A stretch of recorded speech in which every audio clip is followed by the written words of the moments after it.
హల్లెలూయా స్తుతి మహిమ ఎల్లప్పుడూ దేవునికి చెదము. హల్లెలూయా స్తుతి మహిమ ఎల్లప్పుడూ దేవునికి చెదము. హల్లెలూయా హల్లెలూయా హల్లెలూయా హల్లెలూయా హల్లెలూయా హల్లెలూయా హల్లెలూయా స్తుతి మహిమ ఎల్లప్పుడూ దేవునికి చెదము. హల్లెలూయా స్తుతి మహిమ ఎల్లప్పుడూ దేవునికి చెదము. సైన్యములకు అధిపతి అయిన ఆ దేవుని స్తుతించెదము. సైన్యములకు అధిపతి అయిన ఆ దేవుని స్తుతించెదము. అలసాంద్రములను దాటించిన ఆ యెహోవాను స్తుతించెదము. అలసాంద్రములను దాటించిన ఆ యెహోవాను స్తుతించెదము. హల్లెలూయా స్తుతి మహిమ ఎల్లప్పుడూ దేవునికి చెదము. హల్లెలూయా స్తుతి మహిమ ఎల్లప్పుడూ దేవునికి చెదము. ఆకాశము నుండి మన్నాను పంపిన దేవుని స్తుతించెదము. ఆకాశము నుండి మన్నాను పంపిన దేవుని స్తుతించెదము. వడనుండి మధుర జలములు పంపిన ఆ యెహోవాను స్తుతించెదము. వడనుండి మధుర జలములు పంపిన ఆ యెహోవాను స్తుతించెదము. హల్లెలూయా స్తుతి మహిమ ఎల్లప్పుడూ దేవునికి చెదము. హల్లెలూయా స్తుతి మహిమ ఎల్లప్పుడూ దేవునికి చెదము. హల్లెలూయా హల్లెలూయా హల్లెలూయా హల్లెలూయా హల్లెలూయా హల్లెలూయా.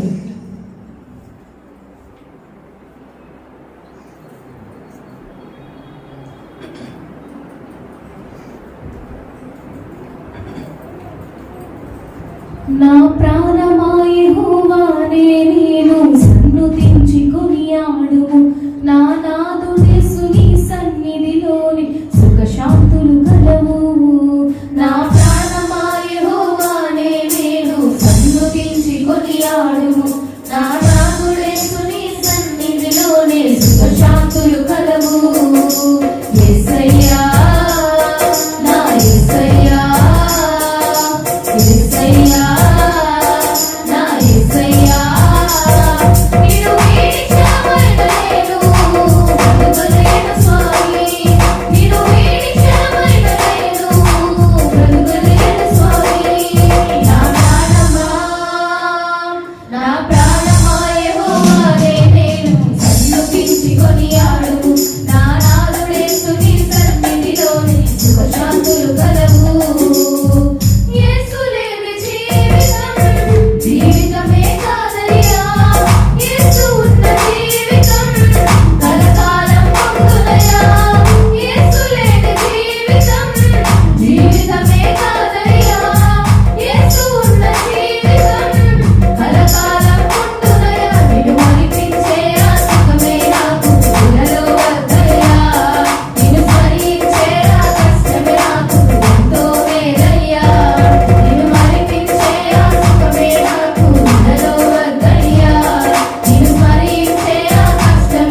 ఎడబాయని నీ కృపా నన్ను విడువదు ఎన్నటికీ. ఎడబాయని నీ కృపా నన్ను విడువదు ఎన్నటికీ. యేసయ్యా నీ ప్రేమానురాగం నన్ను కాయును అనుక్షణం. యేసయ్యా నీ ప్రేమానురాగం నన్ను కాయును అనుక్షణం. ఎడబాయని నీ కృపా నన్ను విడువదు ఎన్నటికీ. ఎడబాయని నీ కృపా. విశ్వాస పోరాటములో ఎదురాయే శోధనలు, లోకాశయాల చడిలో సడలితి విశ్వాసములో.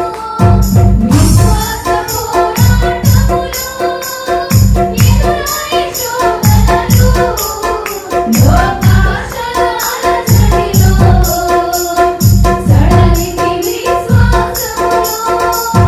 దుష్టుల ప్రేమను ప్రేమించుచి ఇక నీతి వ్యర్థమని అనుకొనగా. దుష్టుల ప్రేమను ప్రేమించుచి ఇక నీతి వ్యర్థమని అనుకొనగా. దీన శాంతము మన దేవా నా చేయి విడువక నడిపించితివి. దీన శాంతము మన దేవా నా చేయి విడువక నడిపించితివి.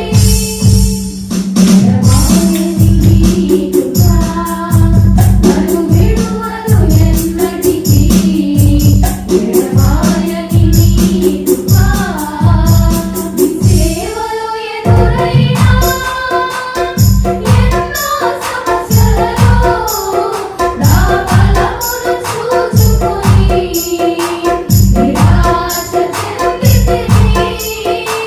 నీ సేవలో ఎదురైన ఎన్నో సమస్యలలో నా బలమును చూచుకొని నిరాశ చెందితిని.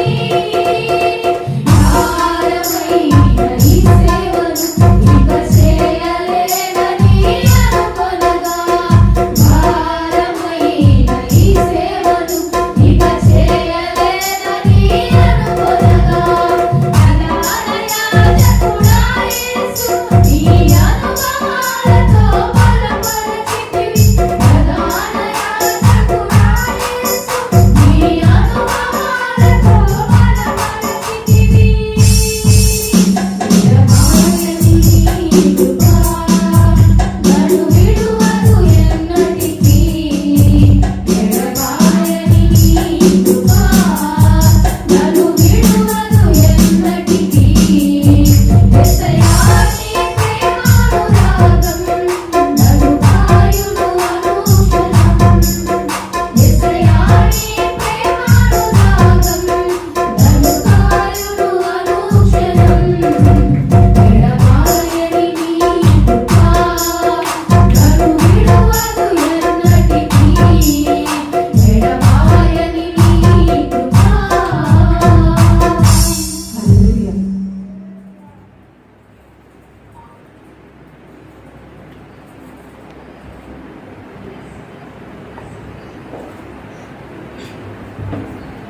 మహిమనికే ఘనతనికే నీతి సూర్యుడా.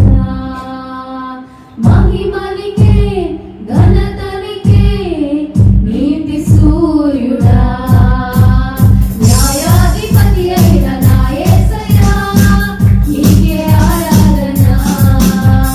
న్యాయాధిపతి అయిన నా యేసయ్యా నీకే ఆరాధన. ధనవంతులను అణచేవాడవు, జ్ఞానులను సిగ్గుపరచువాడవు.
రాజు వస్తున్నాడు జనులారా, రాజ్యం తెస్తున్నాడు.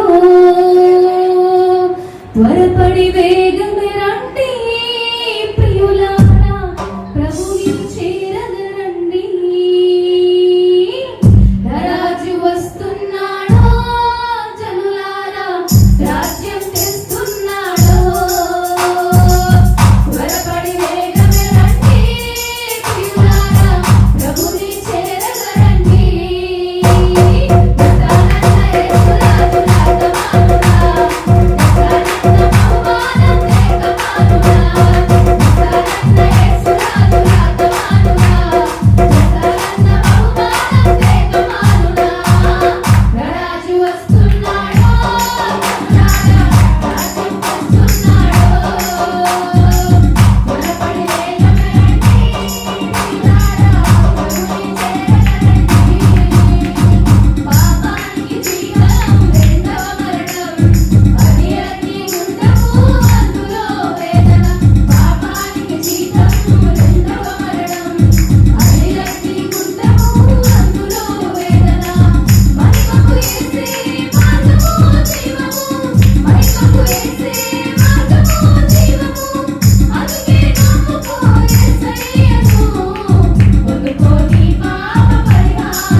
ప్రత్యేకమైన ఉపవాస దినాలు ముగింపు రోజుకి మనం వచ్చి ఉన్నాము. ప్రత్యేకమైన నూతనమైన ఆశీర్వాదాలతో నింపడానికి దేవుడు సిద్ధంగా ఉండగా రెండు చేతులు పైకెత్తి ఈ ప్రత్యేకమైన సమయంలో దేవాది దేవునికి కృతజ్ఞత భావంతో హృదయపూర్వక హల్లెలూయా చెప్తాను. హల్లెలూయా హల్లెలూయా స్తోత్రం యేసయ్యా, హల్లెలూయా హల్లెలూయా హల్లెలూయా స్తోత్రం తండ్రి, గొప్ప దేవుడు తండ్రి, హల్లెలూయా హల్లెలూయా. అందరూ లేచి నిలబడదామండి. పరిశుద్ధ గ్రంథం చేత పట్టుకొని అందరికి వచ్చిన కోరస్గా దేవుని స్తుతి అందరం కలిసి పాడదాం. దివ్య గ్రంథము దివ్య గ్రంథము ఎచటనైన చదివిన సహాయం దొరుకును. కష్టములు వచ్చిన దుఃఖములు కలిగిన విలువకున్న చదువుని దివ్య గ్రంథము దివ్య గ్రంథము దివ్య గ్రంథము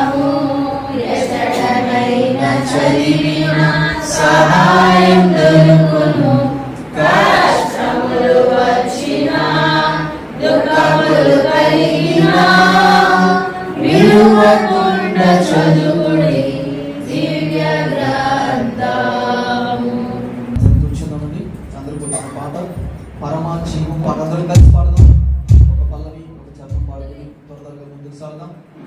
పాట తీసుకోండి. పరమా జీవము నాకు నీవా, తిరిగి లేచెను నా తోడుగా. పరమా జీవము నాకు నీవా, తిరిగి లేచెను నా తోడుగా. నిరంతరము నన్ను నడిపించును, మరలా వచ్చి తీసుకొని పోవును. నిరంతరము నన్ను నడిపించును, మరలా వచ్చి తీసుకొని పోవును. యేసు చాలును, హల్లెలూయా హల్లెలూయా. యేసు చాలును, హల్లెలూయా హల్లెలూయా. సమయమైన ఏ స్థితికైనా నా జీవితములో యేసు చాలును. తను శోధనలధికమైన సమస్యలకు సరిదిద్దేదను.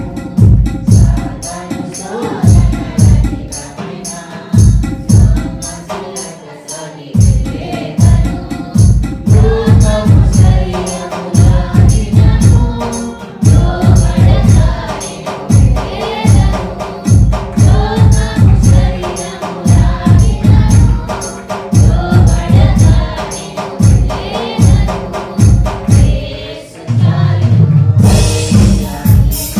యేసు చాలును, హల్లెలూయా హల్లెలూయా.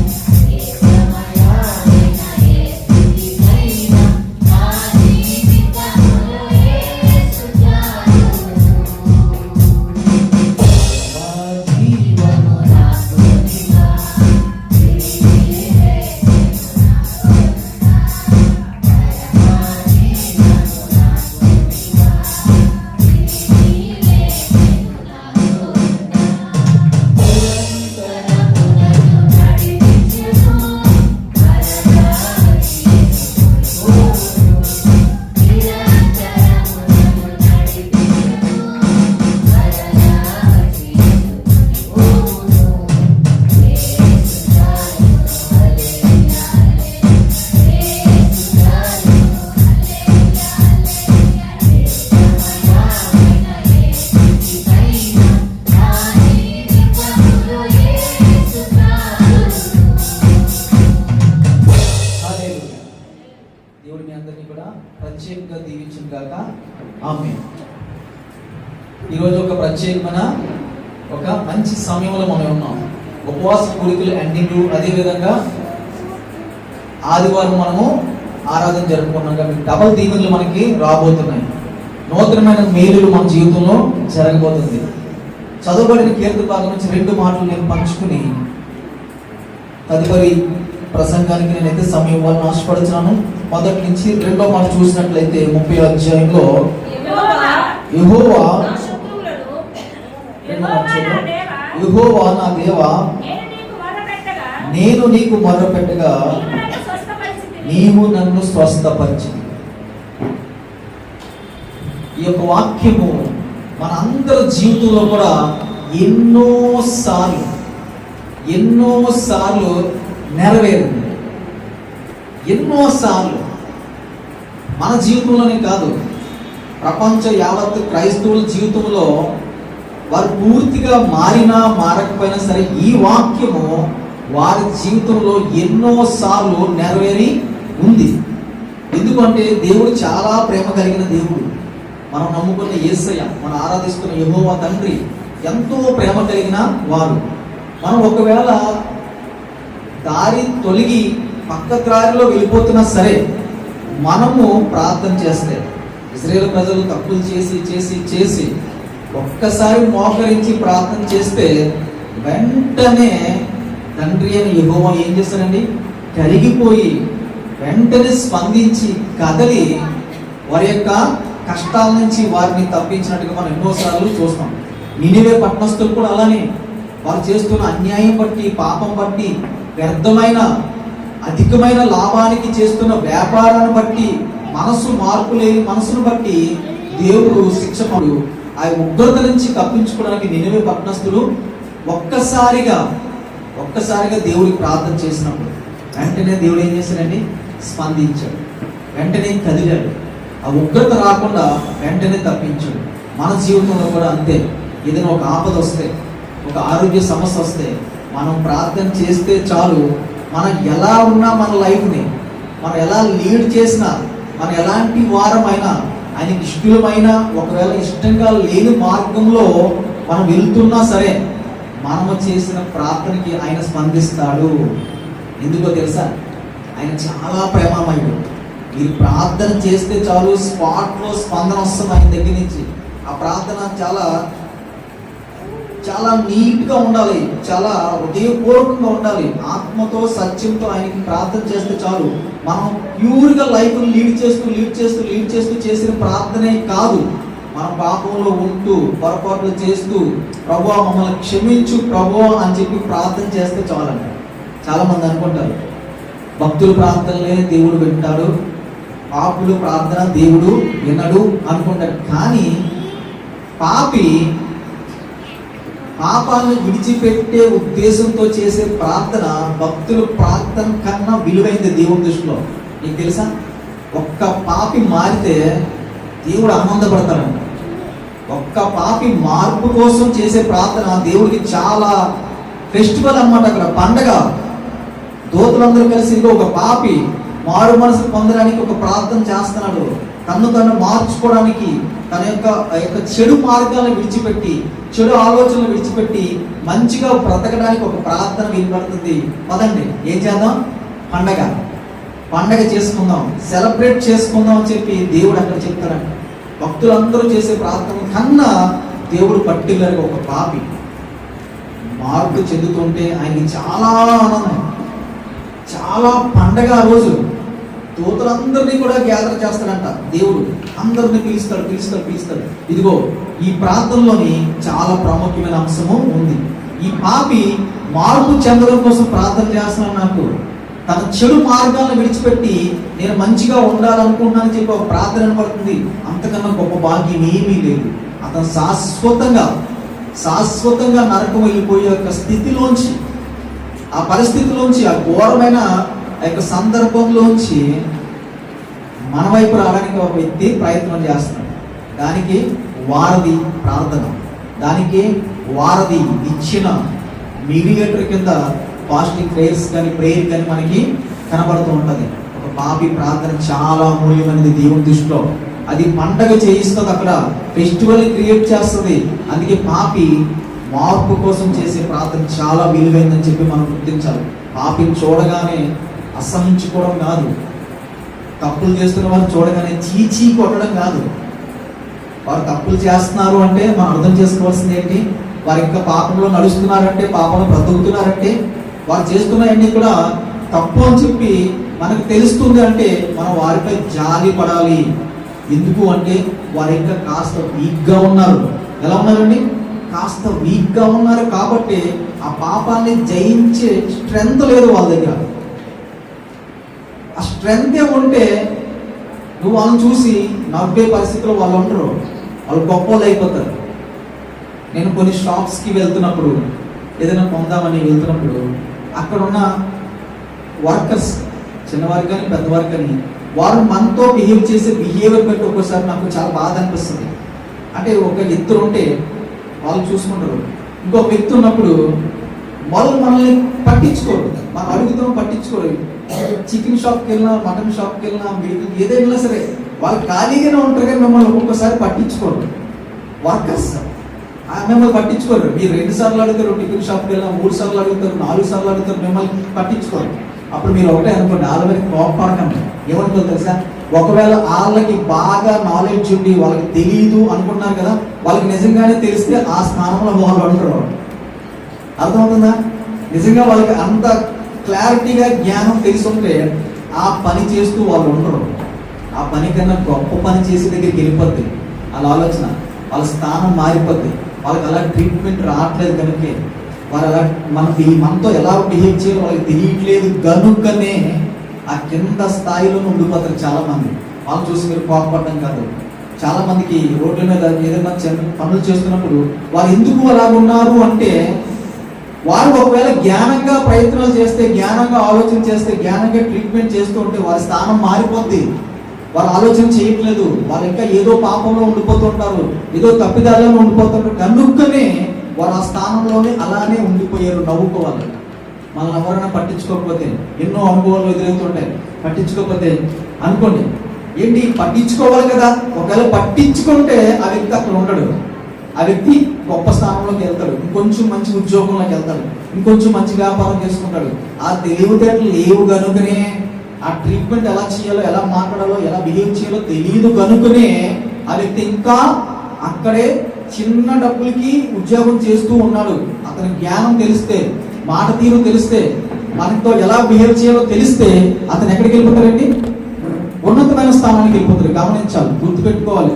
ఒక ప్రార్థన, పాపి చేసే ప్రార్థన అది చాలా విలువైనది కింద దేవుడు ట్రీట్ చేస్తాడు. అలాగే మనం ఏదైనా ఒక సమస్యలో ఉండి అనారోగ్యపరమైన ఒక పరిస్థితిలో చేసే ప్రార్థన అది ఏం చేస్తుంది? దేవుడు వెంటనే వింటాడు.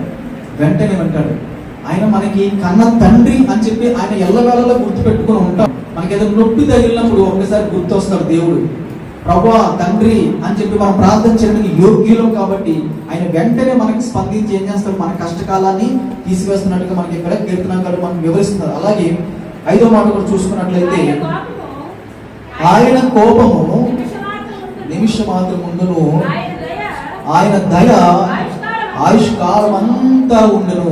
ఆయన కోప్పడుతుంటాడు. ఒక్కొక్కసారి కోప్పడిన కోపం బట్టి మనకి ఏదైనా ఒక సమస్య వచ్చినా, ఏదైనా ఒక కన్నీళ్ళు వచ్చినా, దేవుడు వెంటనే మనం మొర్ర పెడితే, మనం ప్రార్థన చేస్తే, మన దేవుణ్ణి అడిగితే వెంటనే ఆ యొక్క ఆపద నుంచి ఏం చేస్తాడు? మనల్ని తప్పిస్తాడు. ఆయన దయ పొందుకుంటే ఆయుష్కాలం మొత్తం కూడా మనము చాలా సంతోషంగా ఉంటాం. ఆయన దయ పొందుకోవాలి. ఆయన దయ పొందుకోవడానికి మనము ప్రయత్నాలు చేయాలి. ఎలాగ ఉంటే, ఎలా ప్రార్థన చేస్తే, ఎలా బిహేవ్ చేస్తే, ఎలా బ్రతికితే, ఎలాంటి మార్గాల్లో మనం నడిస్తే ఆయన దయ వస్తుందని చెప్పి బైబిల్ గ్రంథం చాలా స్పష్టంగా తెలియజేసింది. ఆయనకి ఇష్టమైన మార్గంలో మనం నడిస్తే ఆయన దయ మనమే ఉంటుంది. ఆయనకి ఇష్టమైన మార్గం ఏంటి? ఆలోచన చేయండి. మీ అందరికీ విడిచిపెడుతున్నాను. ఆయనకి ఇష్టమైన మార్గం ఏంటి? ఆయన ఒకవేళ మీ స్థానంలో ఉంటే ఎలా బ్రతుకుతాడో అదే మీరు అలా బ్రతకాలని చెప్పి ఇష్టపడుతున్న మార్గం. అర్థమవుతుందండి? ఆయన ఒకవేళ మీ స్థానంలో ఉంటే ఎలా మాట్లాడతాడో ఒక సిచ్యువేషన్లో, ఆయన మీ స్థానంలో ఉంటే ఎలా స్పందిస్తాడో ఒక సందర్భానికి, అది మీరు స్పందించాలి అన్నది, ఆ మార్గంలో మీరు నడవాలన్నది ఆయన చెప్పారు. అలా నడిస్తే ఆయనకి ఇష్టలు అవుతారు. ఆయన మార్గాలు అవే, ఆయన మాట తీరు అదే, ఆయన బ్రతుకు అదే. అలా బ్రతికితే ఆయన దయ మనపై ఉంటుంది. ఆయన దయ మనపై ఉంటే ఆయుష్కాలం ఎంతమంది? 100 సంవత్సరాలు అనుకోండి, 100 years వరకు ఆయుష్కాలం అంతా కూడా మనకి ఆయన దయ మనపై ఉంటుంది. మనకి ఏ లోటు రాదు, ఎటువంటి సమస్య రాదు, ఎటువంటి అనారోగ్య సమస్య వచ్చిన అందరితో పాటు మనల్ని అది ఎంతవరకు తీసుకెళ్దు? సమాధి వరకు, భూమిలోకి దిగి వరకు మనం తీసుకెళ్దు. ఆయన దయ పొందిన వారు గనుకనే ఎన్నో జయాలు జయించి మనం ఈరోజు ఇక్కడ సజీవంగా ఉన్నాం. ఆయన దయ, ఆయన కృప మనపై ఉంది కనుకనే ఎన్నో సమస్యల నుంచి మరణము అయిపోతాము అని చెప్పి నమ్మిన పరిస్థితుల నుంచి కూడా దేవుడు ఎక్కడ తీసుకొచ్చాడండి? చెప్పండి, ఎక్కడ తీసుకొచ్చాడు? సజీవుల లెక్కలో ఉంచాడు. ఆయన ఆరాధన చేయడానికి మనల్ని సన్నిధిలో కూర్చొని పెడుతున్నాడు. ఇంకా మన ద్వారా ఏదో కార్యక్రమం దేవుడు చేయించబోతున్నాడు కనుకనే మనల్ని ఇంకా సజీవంగా ఉంచాడు.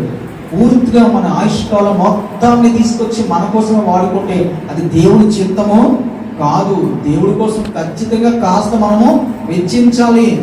ధనం కానీ, సమయం కానీ, బలం కానీ దేవుడి కోసం మనం వెచ్చించాలి. ఖచ్చితంగా పూర్తిగా మన కోసమే బ్రతికేద్దాము, మన ఆలోచన కోసం, మన పరిమితి కోసము, లేకపోతే మన స్థాయి పెంచుకోవడం కోసం మాత్రమే మనం ఆలోచన చేస్తే అది దేవుడికి ఇష్టమైన మార్గము కాదు. అప్పుడు మన సొంత కష్టం మీదే బ్రతుకుతాము.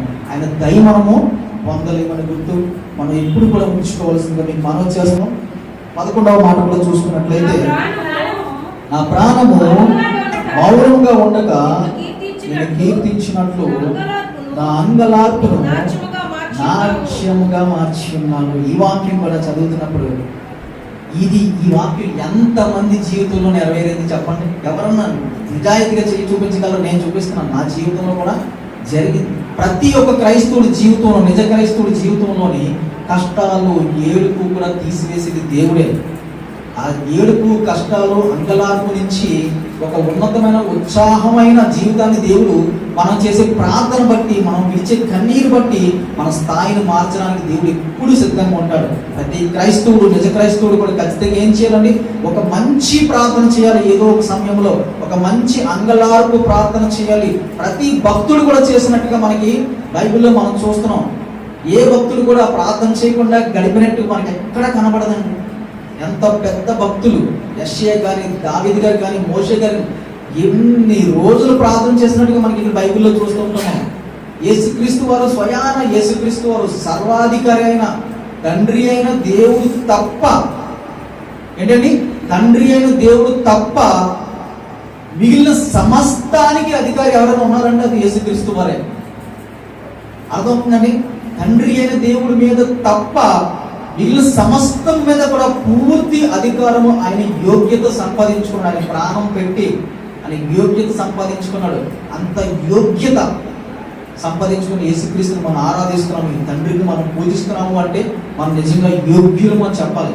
మనం దేన్నో మనం ఆరాధన చేయట్లేదు, దేని వైపు తిరగట్లేదు. ఏదో సృష్టిని చూసి మనం దేవుడు అని చెప్పి మూర్ఖం కింద మనం ఏం చేయట్లేదు. నిజమైన దేవుడు మనము ఫైండ్ అవుట్ చేసాం, కనుగొన్నాం.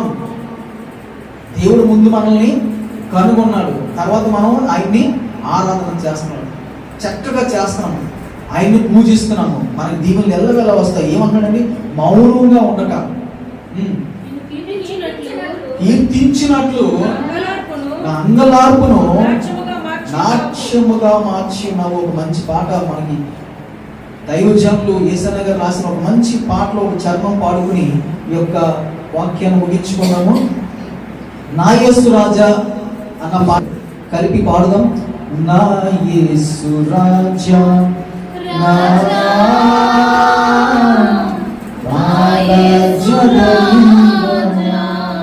నాతో పాటు పండించండి.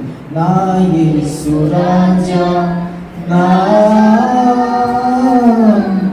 ఆరాధ్య దైవమా, ఆరాధ్య దైవమా, నా స్తోత్ర గీతమా, నా స్తోత్ర గీతమా, ఆరాధ్య దైవమా, నా యేసు రాజా.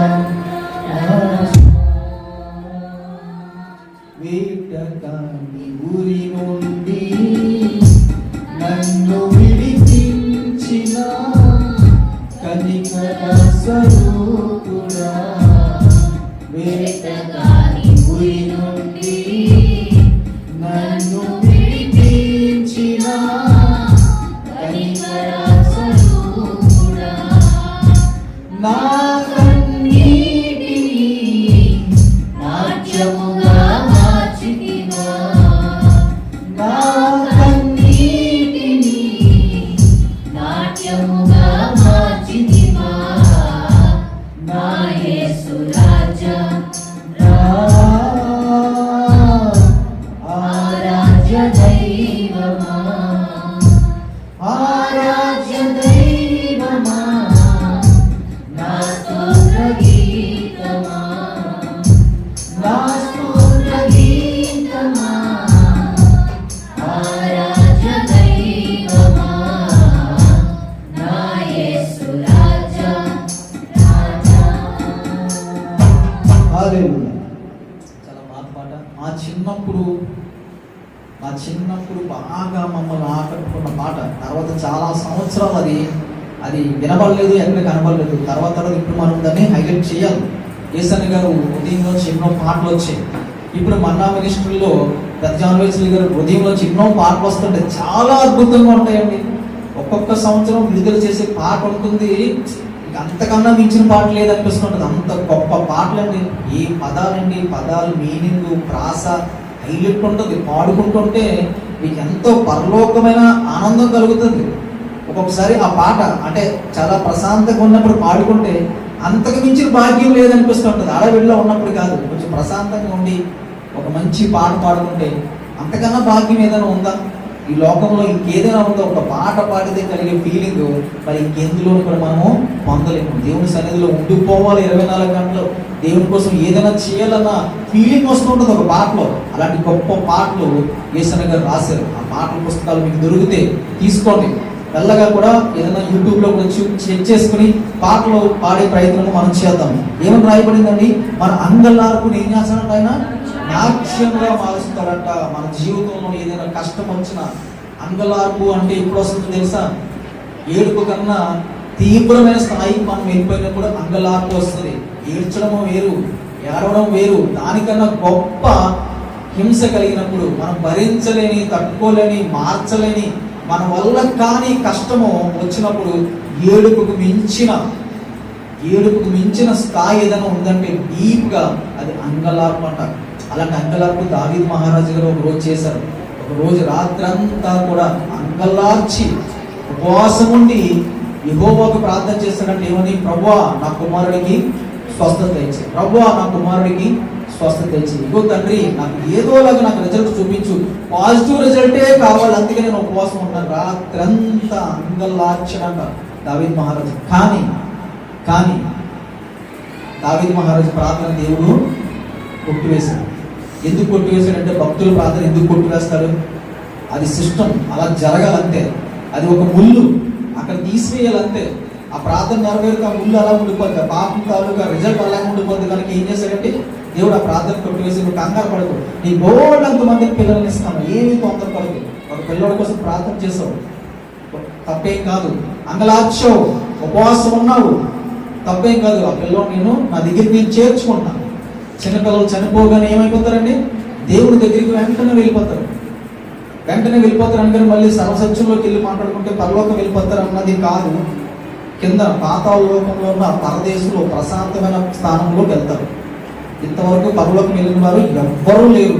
పైనుంచి దిగి వచ్చిన వాడు తప్ప పైకి ఎక్కిపోయిన నరుడు ఎవ్వరూ లేరని నూతన నిబంధనలో క్లారిటీగా మనకి స్టేట్మెంట్ ఇస్తారు దైవజనులు. ఎప్పుడు ఇచ్చారండి? యెషయా గారు కాదు, యేసుక్రీస్తు వారు టైంలో కూడా కాదు. యేసుక్రీస్తు వారు చనిపోయి పరలోక రాజ్యం వెళ్ళి తండ్రి దగ్గరికి వెళ్ళి కిందకు వచ్చి వెళ్ళిపోయిన తర్వాత శిష్యులు బోధ చేసి మొదలుపెట్టిన తర్వాత వాళ్ళు ఇచ్చే స్టేట్మెంట్ ఏంటంటే, శిష్యులు పరిశుద్ధాత్మతో నిండిన వారే ఏం చెప్తారు తెలుసా? పరలోకానికి ఎక్కిపోయిన వాడు ఎవరు లేరు, పైనుంచి దిగి వచ్చిన వాడే తప్పితే దావీదు కూడా ఎక్కడికి వెళ్ళలేదు, పరలోకానికి వెళ్ళలేదని చెప్పి చాలా నీట్గా ఒక స్టేట్మెంట్ ఇస్తారు. అప్పుడు నేను టైం లైన్ కౌంటింగ్ చేశాను. ఏంటి టైం లైన్ అంటే ఏ టైంలో ఇస్తున్నారు అని చెప్పి నేను చూసినప్పుడు, ఓకే, మొదటి తరంలో ఉన్న శిష్యుల్లో ఒక శిష్యుడు పరిశుద్ధాత్మ నిండి ఆ రోజుకి స్టేట్మెంట్ ఇస్తున్నాడు. ఆ రోజు పేపర్ చదువుతున్నాడు. ఏమని చూశాడు, పరలోకం ఎవరు వెళ్ళలేదు ఇలాగే చెప్తున్నాడు. ఆ స్టేట్మెంట్ ఆ రోజుకి ఇస్తున్నాడు. ఆ పాత చదవట్లేదు, పాత పేపర్ చదవట్లేదు, ఆ రోజుకి ఒక స్టేట్మెంట్ ఇస్తున్నాడు. ఏమని తెలుసా? పరలోకానికి ఆ దావీదు గారు వెళ్ళలేదు, ఎవరు వెళ్ళలేదు, పైనుంచి దిగి వచ్చిన వారు తప్పితే ఇంకెవరు వెళ్ళలేదు స్టేట్మెంట్ ఇచ్చే టైం మనం ఫైండ్ అవుట్ చేస్తే ఓకే ఎవరు వెళ్ళలేదు. ఎందుకు వెళ్ళలేదు? మనము లేకుండా సంపూర్ణ సిద్ధి వారందరికీ రాదు. మనతో కలిపి ఇది ఒక పెద్ద ప్లాన్. అర్థం చేసుకుంటే చాలా గొప్ప ప్లాన్ ఇది. దేవుడు మొదటగా ఎవరి కోసం పంపబడ్డాడని 12 గోత్రాలు ఇశ్రాయేలు ప్రజలకు మాత్రమే రక్షణ ఇవ్వడం కోసము, సర్వసత్యం చెప్పడం కోసం యేసుక్రీస్తు వారు వచ్చి వారందరికీ కూడా సర్వసత్యం చెప్పి వారందరినీ కూడా మార్పు చేసి మొదటిగా 3,000 మంది ఇశ్రాయేల్ ప్రజలు క్రైస్తవులుగా మారారు. ఇప్పుడు మొదటి ప్రసంగంలో పేతురు గారు చేసిన ప్రసంగంలోని 3,000 మంది ఇశ్రాయేల్ ప్రజలు క్రైస్తవులుగా మారారు. ఇప్పటికీ కూడా ఇజ్రాయేల్ దేశంలో కొంతమంది యూదులు యేసుక్రీస్తు ఇంకా రాలేదు, వస్తారు, ఇంకా రాలేదు అని చెప్పి కనిపెట్టుకుంటూ ఉంటున్న యూదులు ఇప్పటికీ ఉన్నారని చెప్పి మనం గూగుల్లో కొట్టినా, యూట్యూబ్లో కొట్టినా ఇప్పటికీ కూడా వాళ్ళు చెప్తుంటారు, we are waiting for Jesus first coming అంటూ ఉంటారు. ఆయన వచ్చి వెళ్ళిపోయాడంటే ఆ రోజు యూదులు, ఆ రోజు ఇజ్రాయేల్ ప్రజలు కూడా నమ్మలేదు. అక్కడే పొరపాటు జరిగింది. ఏం జరిగిందండి? అక్కడే జరిగింది. ఈయన క్రీస్తు కాదు, మేము ఎదురు చూస్తున్న వ్యక్తి కాదు, మాకు ఒక మోషే లాంటి వ్యక్తి కావాలి, తిరగబడే వ్యక్తి కావాలి, మమ్మల్ని విడుదలకు అందించి ప్రాక్టికల్గా ఫిజికల్గా మమ్మల్ని మార్చే వ్యక్తి కావాలి, ఒక రాజు కావాలని చెప్పి ఎదురు చూచారు. ఆయన రాజు కింద రాలేదు. ఎలా వచ్చాడండి? ఒక చిన్న వ్యక్తి కింద, ఒక చిన్న కుటుంబంలో పుట్టి, ఒక వడ్లవాణి కుమారుడి కింద పుట్టి, నజరేత్ అనే ఊర్లో ఒక చిన్న గ్రామంలో పుట్టి, మెల్లమెల్లగా కంచరపాలెంలో పుట్టి అమెరికా ప్రెసిడెంట్తో పోటీ పడడానికి అవకాశం ఉంటుందా? మన కంచరపాలెంలో ఎంతమందికి తెలుసు? పక్క ఊర్లో పక్క దేశంలో ఎవరికీ తెలియదు కంచరపాలెం. ఇండియా అంటే తెలుస్తుంది, విశాఖపట్నం వరకు తెలుస్తుంది. కంచరపాలెం అంటే దాన్ని పలకడమే రాదు చాలా మందికి, ఇంగ్లీష్ వాళ్ళకి ఎలా పలుకుతారో తెలియదు. అలా ఒక కంచరపాలెంలో పుట్టి ప్రపంచానికి అధిపతిగా నిలబడాలంటే ఎంత కష్టం చెప్పండి. అమెరికా అధ్యక్షుడితో పోటీ పడాలంటే ఎంత ప్రయత్నాలు చేయాలి, ఎన్ని పోరాటాలు ఉంటాయి, ఎంత మందిని కలవాలి, ఎంత డబ్బు ఖర్చు పెడితే మన అమెరికా అధ్యక్షుడు వరకే వెళ్ళి ఆయనతో పోటీ పడగలం. వీళ్ళు చూసింది ఏంటంటే ఇజ్రాయెల్ ప్రజలలోని అమెరికాకు ఉన్న ట్రంప్ ఎవరైతే ఉన్నారో అంత గొప్ప వ్యక్తి దిగి వస్తాడు మా కోసం, మా కష్టాలు తీసివేస్తాడు. అలా రాలేదు దేవుడు. అలా రాకపోవడం చేత ఈయన నమ్మడానికి వాళ్ళకి సోర్స్ దొరకలేదు. ఈయనొచ్చి ఏం చేస్తున్నట్టు యేసుక్రీస్తు వారు వీరు నమ్మిన సిద్ధాంతాల్లో కొన్ని విషయాలని మార్పులు చేర్పులు చేసి చెప్పడం మొదలు పెట్టేసరికి మరి కాస్త ఈయన మీద అనుమానం పెరిగిపోయింది. యేసుక్రీస్తు మీద అనుమానం ఎక్కువైపోయింది. సిద్ధాంతం ఏంటి? రాళ్ళతో కొట్టి చంపాలి పాపం చేత ఎవరైనా పట్టబడితే. ఈయనొచ్చి ఏమంటున్నాడు? అలా వద్దు అన్నాడు. ఓహో, ఈయన మనకి సంబంధించిన వ్యక్తి కాదు, మన ఎవరైతే యెహోవా దేవుడు ఇచ్చాడో ఆజ్ఞల్ని మేరమన్నాడు కనుక ఈయన మంచోడు కాదని చెప్పి ఆ రోజు యేసుక్రీస్తుని అపార్థం చేసుకున్నారు. అయితే ఎప్పుడైతే ఆయన చనిపోయి ప్రాణం పెట్టి శిష్యులు తయారు చేశారో ఆ మొదటి తరంలో 3,000 మంది ఇళ్ళలోంచి మారారు. ఆ తర్వాత ప్రతిరోజు కూడా చేర్చబడుతున్నారట ఇజ్రాయేల్ ప్రజల్లోంచి. ప్రతిరోజు చేర్చబడి ఈ రోజుకి ఇజ్రాయేల్ ఎంతో మంది క్రైస్తవుల కింద మారారు. ఇప్పుడు సెకండ్ ఆప్షన్ ఏంటో తెలుసా అండి? సెకండ్ ఆప్షన్ ఏంటో తెలుసా?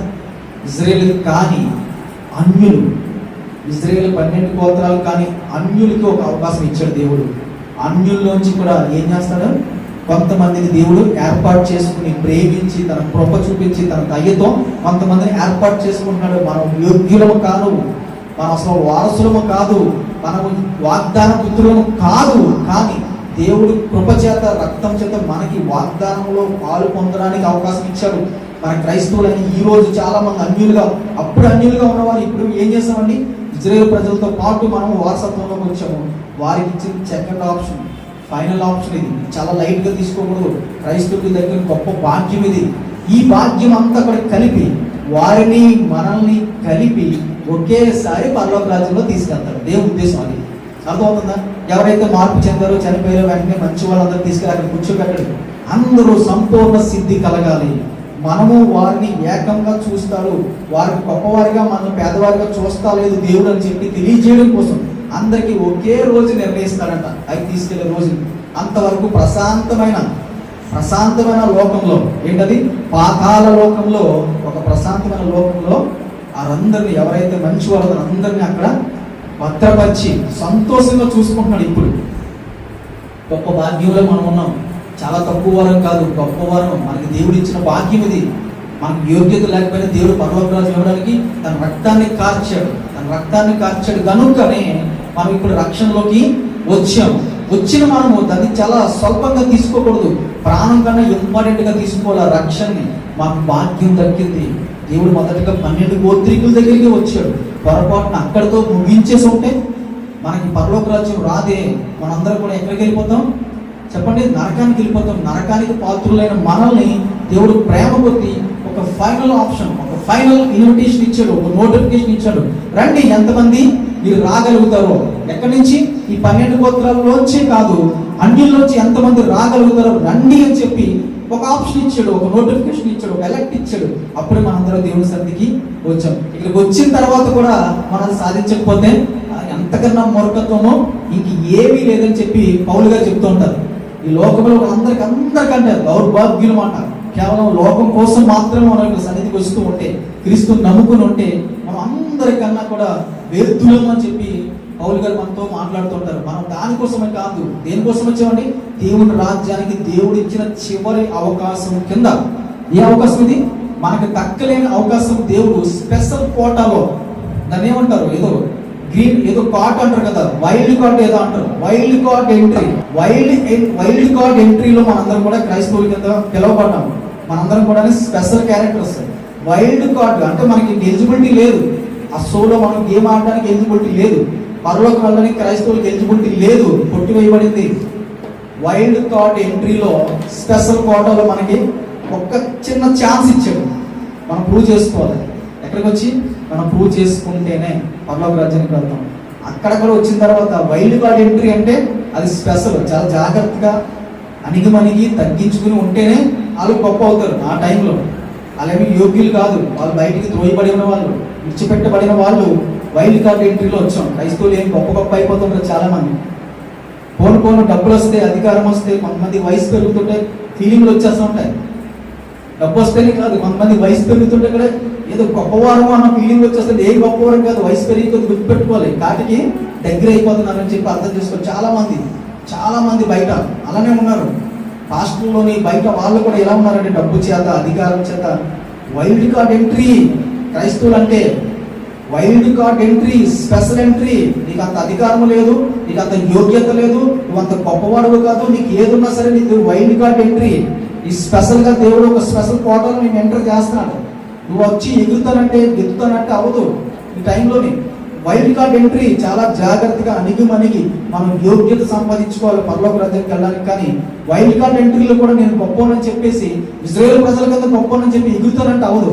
వాళ్ళే తగ్గించుకున్నారు.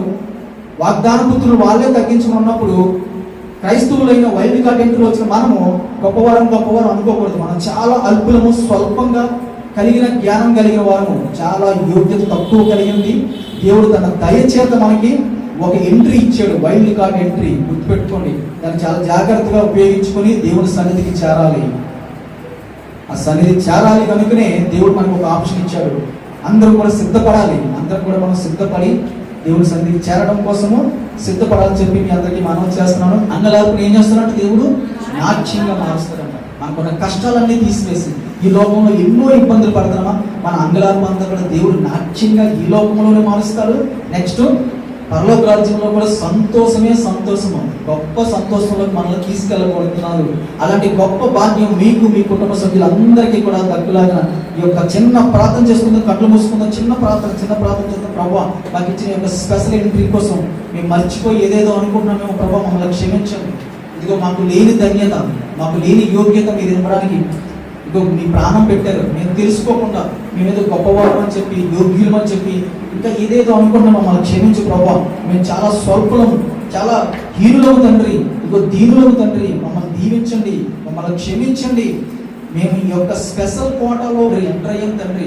మమ్మల్ని ఖచ్చితంగా పరలోక రాజ్యం తీసుకెళ్ళి హృదయపూర్వకంగా దేవుడిని అడిగితే ఈ ప్రార్థనకి ప్రతిఫలం దేవుడు సిద్ధంగా ఉన్నాడు. చిన్న ప్రార్థన చేద్దాం, మనసులో చిన్న ప్రార్థన చేద్దాం. ప్రభావ, ఇదిగో తండ్రి, నిజమే తండ్రి, మమ్మల్ని అందరినీ కూడా మీరు మొదటిగా మా కోసం రాకపోయినా సరే మమ్మల్ని విడిచిపెట్టకుండా మా కోసం కూడా మీరు ఆలోచన చేసి మాపై దయ ఉంచి, కృప ఉంచి మమ్మల్ని అందరినీ కూడా మీరు మీ దగ్గరికి చేర్చుకోవడానికి ఒక మంచి అవకాశం ఇచ్చారు. ఈ అవకాశాన్ని సద్వినియోగం చేసుకుని మీ దగ్గరికి చేరడానికి, గొప్ప భాగ్యంలోకి, మహిమలోకి ప్రవహించడానికి మా అందరికీ జ్ఞానం దయచేసి విన్న వాక్యం హృదయంలో హత్తుకుని నాటపడి ఫలించేటట్టుగా మీరు కృప చూపుతున్నాను. యేసునామములో వచ్చినాం తండ్రి, ఆమేన్. అందరికీ వందనములు. అందరూ లేచి నిలబడదాం, ఆరాధనలో పాల్గొందాం. యేసు నీవే కావాలయ్యా, నాతో కూడా రావాలయ్యా. యేసు నీవే కావాలయ్యా, నాతో కూడా రావాలయ్యా. నీ దివ్య సన్నిధి నా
పుణ్యకాలాభిషేకం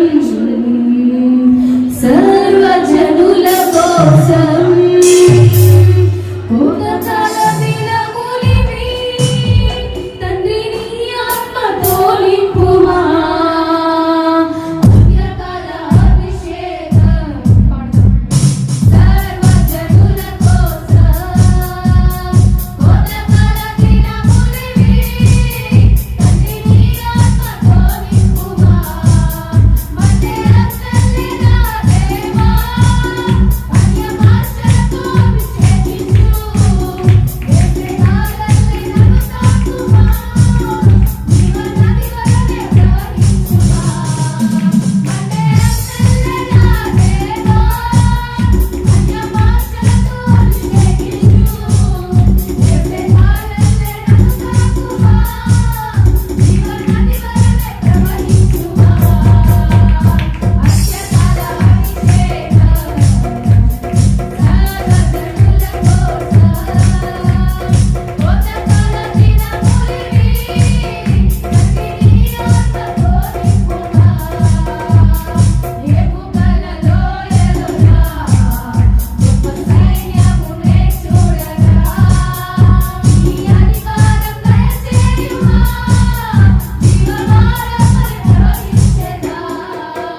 ప్రభా ఇదిగో శని ఆదివారం మాకు ఇచ్చిన ఉపవాస గొడవలు బట్టి వందనాలు స్తోత్రం ప్రభా మమ్మల్ని మేము తగ్గించుకొని సన్నిధిలో ప్రార్థించడం మాకు నేర్పించడం వందనాలు స్తోత్రాలు నాయన ఉదయకాలం సాయంకాలం ఈ సన్నిధిలోకి వచ్చి నాయన మేము మొరపెట్టుకున్నాం మా వరాన్ని మీరు ఆలకించి ఉన్నారు మీకు వందనాలు స్తోత్రాలు ప్రభా మాతో సూటిగా స్పష్టంగా మాట్లాడు ప్రభా మమ్మల్ని మీ కొరకు సిద్ధపరిచారు రాజ్యం కొరకు సిద్ధపరిచారు ప్రభా నాయన ఇతరుల రక్షణ కొరకు మనం సిద్ధపరిచారు నాయన అనేక మంది కొరకు ప్రార్థించడానికి మనం సిద్ధపరిచారు ప్రభా మా కొరకు మా సంఘం కొరకు ప్రార్థించడానికి సిద్ధపరిచారు ప్రభా మా పరలోక రాజ్యం మార్గాలు చూపించారు ప్రభా మీకు వందనాలు స్తోత్రాలు నాయన దాసు వాక్యం వాళ్ళ భద్రపరచుకుని నడుచున్నాం ప్రభా ఇప్పుడు ఈ దాసు నిలబెట్టుకుని నా కొరకు మా కొరకు మాట్లాడి మమ్మల్ని ఎంతలో బలపరిచి పూర్తిగా మమ్మల్ని దీవించి పంపించమని కనతమైన ప్రభావి పెట్టుకుని ప్రార్థన చేయించున్నామా ప్రియమలో తండ్రి ఆమె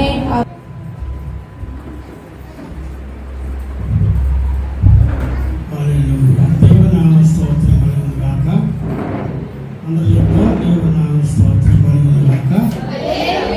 ఈరోజు ప్రాముఖ్యమైన సేవకుల దినోత్సవం పండుగ అన్నట్టు నేను చూశాను.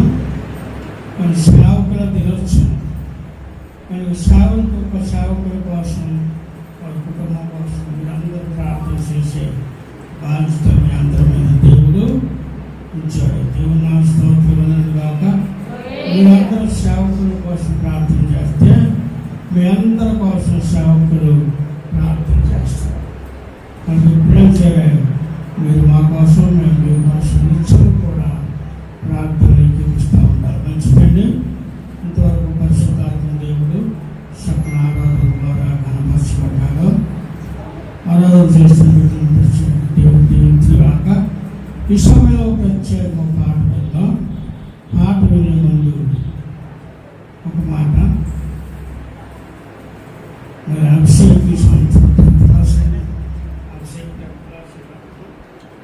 అలాగే మన సంఘంలో చాలా మంది తెలియదు కానీ ఉన్నారమ్మా. మిషన్ పాట ఎంత స్తోత్రం ఉండొచ్చున్నారు. మనం అందరం కూడా వారి కొరకు ఈ సంవత్సరం ప్రార్థన చేయాలి. పాస్ అయితే మంచి ర్యాంక్ వస్తే వాళ్ళకి ఆ క్రెడిట్ ఆ గొప్పతనం మన సంఘానికి వస్తుంది. మనం దీని మీద ప్రార్థన చేయండి. ఇంకా అభిషేకం బలపడి మంచి పాటలు మంచి వాయించలాగా దేవుడు అభిషేకం ప్రార్థన చేయండి. 10th class పరిష్కరిస్తున్నాను. వీళ్ళందరి వరకు ప్రార్థన చేస్తాం. మంచిదండి. సమయం చాలా తక్కువ ఉంది. SI 55 అధ్యాయం 2వ వచనంలో 2వ భాగం సందర్భంగా 55 నా మాట 55 2లో నా మాట జాగ్రత్తగా ఆలకించి రెండో భాగం నా మాట జాగ్రత్తగా ఆలకించి మంచి పదార్థము భుజించుడి. మంచి పదార్థములను భుజించుడి. దేవుని మాట శ్రద్ధగా ఉండాలి. దేవుని మాట ఎవరైతే వింటారో దేవుని మాట ఎవరైతే పాటిస్తారో వాళ్ళందరూ కూడా నిత్యము దీవించబడతారు. ఇక్కడ లేఖన భాగం చదువుకున్నట్టు నా మాట జాగ్రత్తగా ఆలకించి దేవుని మాట జాగ్రత్తగా ఆలకించాలి. జాగ్రత్తగా వినాలి. జాగ్రత్తగా పాటించాలి. జాగ్రత్తగా లోపడాలి. అలా ఎవరైతే లోపడతారో వాళ్ళందరినీ కూడా దేవుడు ఇచ్చిస్తాడు. తను తగ్గించుకునేవాడు హెచ్చించుకోవడం, తను తాను హెచ్చించుకునేవాడు తగ్గించుకోవడం. దేవుని విషయంలో మానవుడికి ప్రతి ఒక్కరికి కూడా తగ్గింపు కావాలి. తగ్గించుకుంటే దేవుడు మనల్ని మన పట్ల సంతోషించి కనపరుస్తాడు. ఆ ద్వితీయోపదేశ కాండం 28వ అధ్యాయం కొన్ని మాటలు ధ్యానించుకుంటాం మనం. ఈ దినం ఆశీర్వాదం గల దినం. ఎందుకంటే రెండు దినాల ఉపవాస పూటలు అయిపోయి 3వ దినం ఆఖరి దినం. ఈవేళ దేవుడు మనందరూ కూడా దీవించేసి ఉన్నాడు.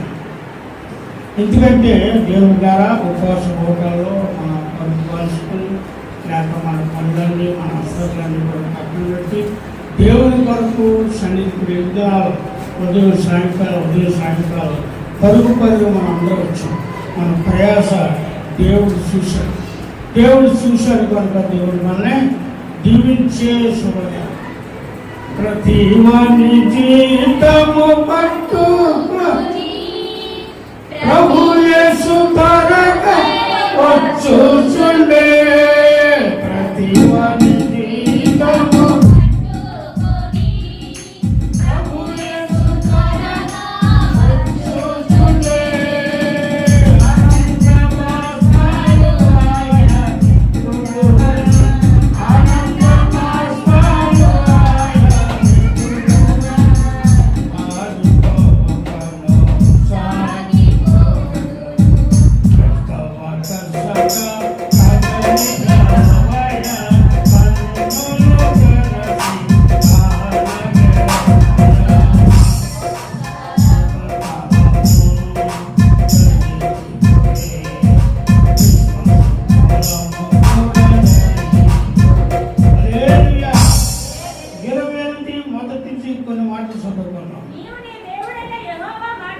నీవు నీ దేవుడైన యెహోవా మాట శ్రద్ధగా విని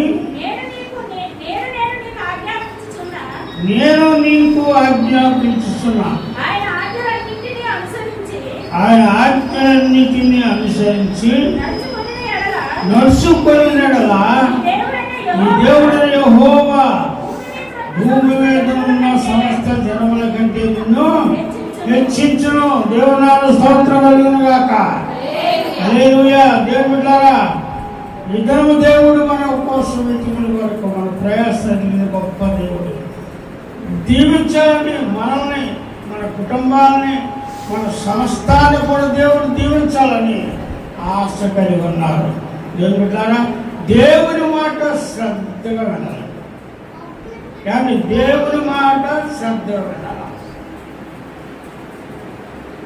ఏలియా వృద్ధాప్యానికి వచ్చినాడు. యెహోవా దేవుడు ఏలియా, నువ్వు వృద్ధాప్యానికి వచ్చావు, ముసలివాడు అయిపోయావు కనుక నువ్వు వెళ్ళి నీ ఎదురుగుండున్న వ్యక్తిని అభిషేకించు. ఎవరన్నారు? నీ ఏలియా కదా, ఎలీషా. ఏలియా 7 అద్భుతాల లోపల ఉన్నప్పుడు చేశాడు. ఎలీషా మనం చదువుకుంటే 14 అద్భుతాలు చేశాడు ఎలీషా. ఏలియా దేవుడు చెప్పిన మాట ప్రకారం ఏలియా వెళ్ళి ఎలీషా గారికి, ఎలీషా దేవుడు నిన్ను పిలుస్తున్నాడు, వచ్చాయి అన్నప్పుడు ఎలీషా దేవుని మాట విని ఎలీషా చాలా ధనవంతుడు. 12 జతల ఎడ్లు, 12 జతల బళ్ళు, చాలా మేధావి, భూస్వామి, ఎంతో ఆస్తిపరుడు. ఏలియా నువ్వు వచ్చే దేవుడిని పిలుస్తున్నాడు అనగానే ఎలీషా ఉన్న పాటున తన ఆస్తి అంతా వదిలేసి బయటకు వచ్చేసాడు. అంచేత యెహోవా దేవుడు ఇష్టపడి ఆయనతో 14 అద్భుతాలు చేయించుకున్నాడు. అంటే గురువులు మించిన శిష్యుడు కదా అయిపోయి 7 అద్భుతాలు ఏలియా చేస్తే 14 అద్భుతాలు మాట విన్న ఎలీషా ద్వారా 14 అద్భుతాలు దేవుడు చేయించాడు. దేవుడు ద్వారా ఉదయకాలం దేవుని మాట మనం ఉంటే మనం ఎంతో దీవించబడతాం. మనుషుల మాట పక్కన పెట్టండి. మనుషుల మాట వినొచ్చును, వినకపోవచ్చును, అది మన ఇష్టం. కానీ దేవుని మాటకు శ్రద్ధ వహించాలి, దేవుని మాటకు వినయం చూపించాలి. దేవుని మాటకు ప్రతి ఒక్కరు కూడా తారతమ్య భేదం లేకుండా ప్రతి ఒక్కరు కూడా అణిగిమణిగి ఉంటే దేవుడు ఖచ్చితంగా దీవిస్తాడు. చదవని భాగంలో నీవు నా ఆజ్ఞను, నా మాట శ్రద్ధగా విని నేను నీకు ఆజ్ఞాపించిన ఆయన ఆజ్ఞలన్నిటిని అనుసరించి నడుచుకొని నేడలా దేవుని ఆజ్ఞ, దేవుని మాట, దేవుడు ఏం చెప్తున్నాడు ఆయన మాట చూసా తప్పకుండా మనం పాటించాలి. అలా పాటిస్తే దేవుడు ఖచ్చితంగా మన ప్రతిఫలం ఇస్తాడు. అలా కంటిన్యూ చేయాలి. నీవు నీ దేవుడనే యెహోవా మాట వినినెడలా ఈ దీవెనలన్నీ నీ మీదికి వచ్చి నీకు ప్రాప్తించున్నావు. ఎంత గొప్ప దేవుడు! ఎవరిని దేవుని దగ్గర తరగని ఆస్తి, తరగని దీవెనలు కోట్లాది దేవుళ్ళు ఉన్నాయండి. అవన్నీ కూడా దేవుని మాట ఎవరంటారో వాళ్ళకి చెప్తాడు. కాబట్టి దేవుని మాట తులసావు తప్పకుండా ఎవరైతే ఉంటారో వాళ్ళందరికీ దేవుడి దగ్గర ఉన్న దేవుళ్ళన్నీ కూడా సమృద్ధిగా ఇచ్చేస్తారు. దేవుని బిడ్డలారా, సమస్త జనముల కంటే దీవులన్నీ నీ మీద వచ్చి ప్రార్థించును, నీవు పట్టణంలో దీవించబడదు. దేవుని బిడ్డలారా, నీవు పట్టణంలో దీవించబడదు. మన నివాసం సాగబడుతుంది. ఈ పట్టణంలో మనం ఎన్ని సంవత్సరాలు జీవిస్తామో అన్ని సంవత్సరాలు కూడా దేవుడు అభినందిస్తున్నాడు. నువ్వు దీవించబడతావు. నీ ఆలోచన మంచిది, నీ పనులు నాకు ఇష్టమయ్యాయి. అందుచేత నిన్ను పట్టణంలో ఉన్నంత కాలం నిన్ను నీ కుటుంబాన్ని ఆశీర్వదిస్తానని దేవుడు మాట్లాడుతున్నాడు. దేవుని మాటకి ప్రాముఖ్యత ఇవ్వాలి. దేవుని ఆజ్ఞకు మనందరం లోబడాలి. అలాంటి వారి దేవుడు ఎంతో దీవిస్తాడు. దావీదు దేవుని మాట విన్నాడు కనుక నా ఇష్టానుసారుడని దేవుణ్ణి కనపరిచాడు. సాక్షాత్ యెహోవా దేవుడు. దేవుని బిడ్డలారా, అబ్రహాము దేవుని మాట ఉన్నాడు కనుక నా నిజ స్నేహితుడు అని దేవుడు ప్రకటించాడు. మోషే దేవుని మాట విన్నాడు కనుక నా ఇల్లంతటిలో నమ్మకమైన వ్యక్తిన అని భూమి మీద ఉన్న మనుషులందరికంటే సాత్వికుడు మోషే. నా ఇంటిలో నమ్మకమైన వాడు. దేవుని బిడ్డలారా, దేవుని ఇంట్లో మనం నమ్మకంగా ఉంటున్నా, దేవుని మాటలు శ్రద్ధగా పాటిస్తున్నా, దేవుని ఆజ్ఞకు లోబడుతున్నామా, దేవుని ఒక ప్రత్యేకమైన స్థానం మన జీవితంలో కల్పిస్తున్నామా? అలా ఉంటే దేవుడు ఈ ఆశీర్వాదాన్ని మనకు ఇస్తాడు. నువ్వు పట్టణంలో దీవించబడదు. నెక్స్ట్ పొలంలో, పొలం అంటే భూమి, మన పొలాలు వ్యవసాయం మనం చేస్తాం. కానీ మనకున్న ఉద్యోగాలు, మనకున్న వ్యాపారం, వాటిలోనే దేవుడు అభివృద్ధి చేస్తాడు. నీకున్న దాంట్లోనే దేవుడు నిన్ను అభివృద్ధి పరుస్తాడు. నువ్వు ఏ పని చేస్తున్నావో దేవుని ఇష్టానుసారంగా పనిచేస్తే దేవుడు నిన్ను అందులోనే హెచ్చిస్తాడు. అమ్మడు దేవుడు, దేవుని మాట శ్రద్ధ ఉండటం నేర్చుకుంటే ఏ జీవితంలో దేవుడు అంటే శ్రద్ధ ఉందో, దేవుడు అంటే భయం ఉందో వాడు నిత్యము దినదినము నెల సంవత్సరం దీవించబడిపోతారు. దేవుని నామమున స్తోత్రం కలుగును గాక. హల్లెలూయా. ఏమిటా నీ గర్భఫలము, నీ భూఫలము, నీ పశువుల మందలు, నీ దుక్కు తెద్దులు, నీ గొర్రె మేకల మందలు దీవించవన్నమ్మా. అంటే మన సమస్తాన్ని కూడా ఏది కూడా ఉండకుండా అన్నీ దీవిస్తాడు. ఈ ఆలోచన అంతా కూడా దేవుడికి ఇష్టంగా ఉన్న కనుక నీ బిడ్డలు దీవిస్తాడు, వాడి బిడ్డలు దీవిస్తాడు, వాడు చేసే పనులు దీవిస్తాడు, అందులో అభివృద్ధి కలిగిస్తాడు. ఇవన్నీ కూడా దేవుడు ఆశీర్వాదాన్ని ఇవాళ ఆశ్రయం. నీ గంపయు, నీ పిండి పిసుకు తొట్టెయు దీవించుకోవడం. అమ్మ, నీ గంపయు, నీ పిండి, పిండి అంటే ఆహారం, అంటే మన కుటుంబంలో మనకు కావాల్సిన ఆహారాన్ని దేవుడు దీవిస్తాడు. దేవుడు దీవిస్తాడండి. దేవుని బిడ్డలారా, దేవుని కొరకు ఎవరైతే దేవుని మాటకు శ్రద్ధ వహిస్తారో వాళ్ళ పిండి గొప్ప అంటే ఆహారం వాళ్ళ ఇంట్లో ఇబ్బంది లేకుండా దేవాది దేవుడు సృష్టికర్త ఎన్నో ఆశీర్వాదాలు ఆశించిన వీళ్ళని కూడా ఆయన మనకు ఇవ్వాలని ఆశీర్వాదం ఉన్నారు. దేవుడు నాయన స్తోత్రం కలుగునుగాక. హల్లెలూయా. నీవు లోపలికి వచ్చినప్పుడు దీవించబడదు, వెలుగులోకి వెళ్ళినప్పుడు దీవించబడదు. నీ మీద పడు నీ శత్రువులను యెహోవా నీ ఎదుటను హతమగునట్లు చేయి. దేవుని బిడ్డలారా, మన ఇరుగు పొరుగు వారు మన మీద మనం బాగుంటే, మనం పచ్చగా ఉంటే, మన మూడు పూటల ఆహారం తింటే కొంతమందికి ఇష్టం ఉంటారు. ఇంకే ఇబ్బంది లేదు, ఏ కష్టం రాలేదు అని ఎంతో ఇసుకుంటూ ఉంటారు, శ్రమ పడతా ఉంటారు. దేవుని బిడ్డలారా, ఎవరు ఎలా ఉన్నా నిన్ను ఎవరు నువ్వు అంటే ఇష్టం లేకపోయినా నా దేవుడికి ఇష్టంగా ఉంది దేవుడి మాట ఉంటే నీ ఫలాలన్నీ కూడా ఈ దీవులన్నీ కూడా నీకే ఇచ్చేస్తాడు దేవుడు. కాబట్టి దేవుడు ఒక్కసారి ఫలాలు ఆశీర్వాదాలు ఇవ్వటం మొదలెడితే అవి ఎప్పటికీ కూడా ఆగవండి.